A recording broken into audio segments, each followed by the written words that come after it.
करणार आहोत।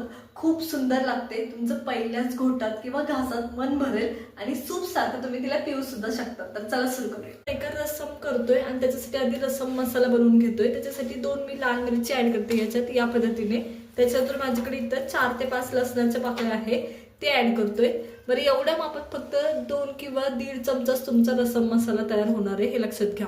तर इथे 4-5 लसणाच्या कुड्यात न पाला काढता मी ऍड करते याच्यात। त्याच्यानंतर माझ्याकडे 1 चमचा जिरी आहे। त्याच्यानंतर माझ्याकडे इथं मिर पावडर आहे, माझ्याकडे मिरपूड आहे म्हणून मी ती वापरते। जर तुमच्याकडे अख्खी मिरी असेल तर ती 1 चमचा वापरायची आहे। तर माझ्याकडे इथं मिरपूड आहे म्हणून ती वापरते। आणि हे बारीक ठेचून घ्यायचं आपल्याला या पद्धतीने। ओबडधोबड होणार आहे, खूप बारीक नाही केलं तरी चालेल। तर चला हे मी वाटून घेते। हे बारीक वाटून झालंय म्हणजे कुटून झालंय पहा या पद्धतीने।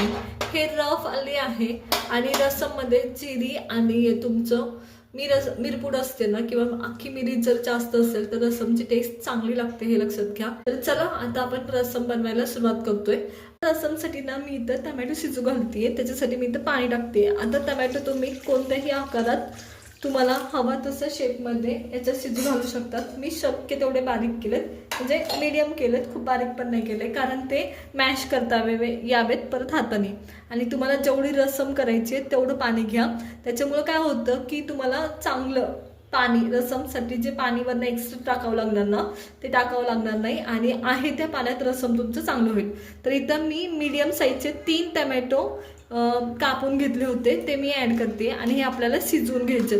खूप जास्त वेळ नाही, अगदी 5 मिनिटात खूप झाले 5 मिनिटं शिजायला, तेवढ्या वेळात ते शिजतं। तर इथं ना हे आता आपण मी शिजवून घेते, जास्त काही नाही, फक्त 5 मिनिटं लागतात, त्याच्यावर नाही लागणार आहे।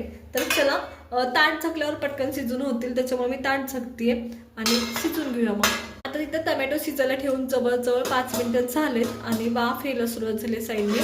तर आता आपण पाहतोय मी साईडला काढतेय।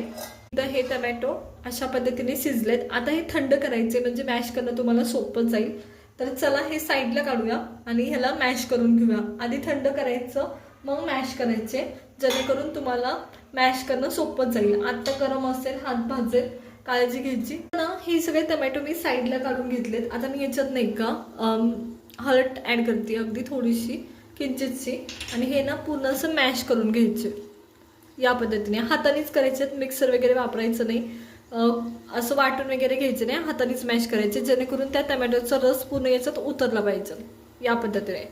आणि लगेच होतात, आपण शिजवूनच घेतले होते आणि शिजवायला पण फक्त 2 किंवा 3 मिनिटं लागतात, काही गरज पडत नाही त्याच्याशिवाय जास्त। तर चला आता हे मी मॅश करून झाले, आता आपण रसम करायला सुरुवात करतोय। करण्यासाठी ही मी मगाचीच कढई घेतली, ज्यात आपण नाही का टोमॅटो शिजवले होते, आपण त्याच्यातच तडका देणार आहे। बनवण्यासाठी तर मी तेल घेतले, तेल व्यवस्थित गरम होऊ द्यायचं। एकदा तेल व्यवस्थित गरम झालं की त्याच्यात सगळ्यात पहिले मी नाही का इथे माझ्याकडे मोहरी आहे ती ऍड करते। त्याच्यानंतर आपण जो वाटण केलं होतं ते मी ऍड करते। तर इथं माझ्याकडे वाटण आहे ते ऍड करते। त्याच्यानंतर माझ्याकडे इथं कढीपत्ता आहे तो मी ऍड करते आणि हे ना परतून घ्यायचं 1-2 मिनिटासाठी, जास्त वेळ काही गरज नाही।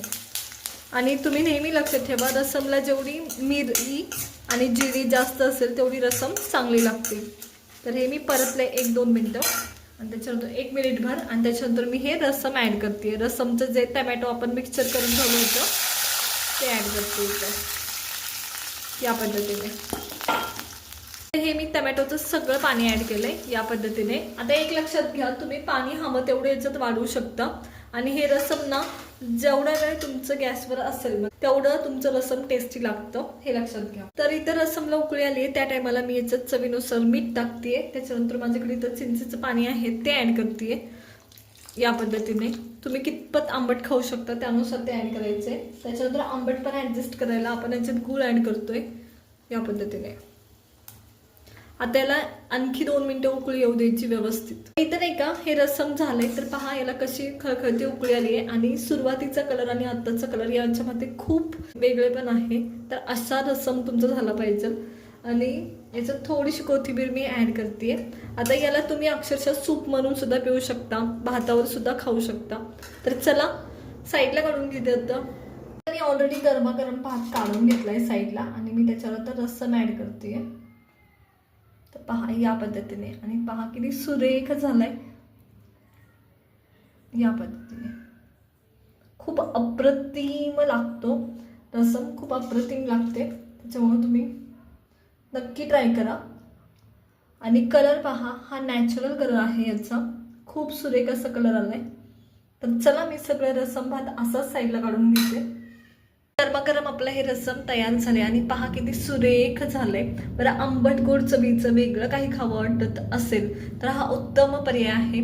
तसंच तुम्हाला खोकला वगैरे असेल तर त्याला सुद्धा हा रामबाण उपाय आहे. त्याच्यामुळे नक्की ट्राय करा. खूप साधा आहे, सोपा आहे, अगदी 5 मिनिटात. पहा एकदम सुरेख झालंय.